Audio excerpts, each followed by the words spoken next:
السلام علیکم ورحمۃ اللہ وبرکاتہ. زه یم تاسو ورور حسن شاهد. یو ځل بیا را پښتو ټکی یوټیوب چینل نه تاسو په خدمت کې حاضر یم.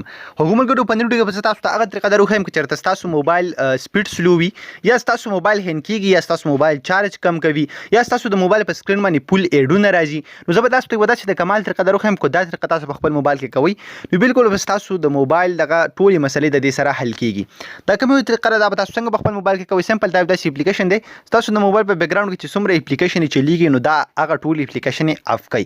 یعنی اکثر موږ یو داسې اپلیکیشن اوپن کوو چې پاکه د موږ ایډیټینګ وکړو یا پاکه موږ میسجونه وکړو یا پاکه زموږ تصویرونه وي هر څه کوم دی هغه چې وي تاسو په موبایل کې هر یو اپلیکیشن هغه چې تاسو اوپن کوي هغه واپس تاسو اپ کوي هغه په مکمل تور باندې نیوی اپ شوی.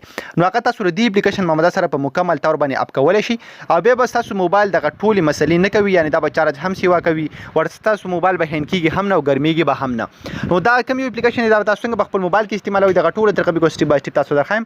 ور دې نه مخکې تر اوسه پورې تاسو زموږ چینل پښتو ټیکنیک سبسکرایب کړئ دا ضرور سبسکرایب کړئ چې زموږ راتلونکي هر ویډیو به تاسو ته په ټایم باندې په خپل درسي.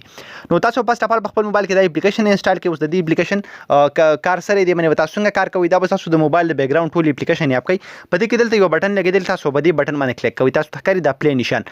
نو دلته تاسو تخکاری څومره اپلیکیشن بار اپلیکیشن زما په موبایل کې اوس چلی کله چې هم تاسو په دغه بٹن باندې کلیک واخلئ تاسو په موبایل کې بلغون د کې سرچینګ وشي او بیا به هغه مکمل اپلیکیشن ختم شي. تاسو ته کار دلته بار اپلیکیشن اوس په دې کې صرف دوه اپلیکیشن پاتې شوي.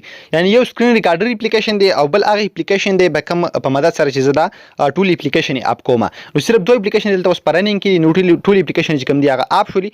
ورسره کله تاسو فون میموري ته وګورئ نو پری سپیس چې کوم دی اپ کې څومره سیوا شو یا که تاسو دلته ریم ته وګورئ هغه څومره سیوا شو. نو دې سره تاسو د موبایل سپیډ هم سیوا شي تاسو موبایل به چارج هم سیوا کوي ځکه په بیک ګراوند کې اپلیکیشن نه چلیږي او تاسو موبایل باندې ډیر زیات کم لوډ وي. نو ډیر زیات د کمال اپلیکیشن دی ضرور د طریقه په خپل موبایل کې وکړئ چې تاسو غواړئ چې زمونږ موبایل دی نه ګرميږي یا د هین کیږي نه یا که تاسو سره چارج کمی چې زمونږ موبایل دی زیات چارج وکړي دا طریقه په هغه ټایم کې ډیر زیات په کار باندې راځي.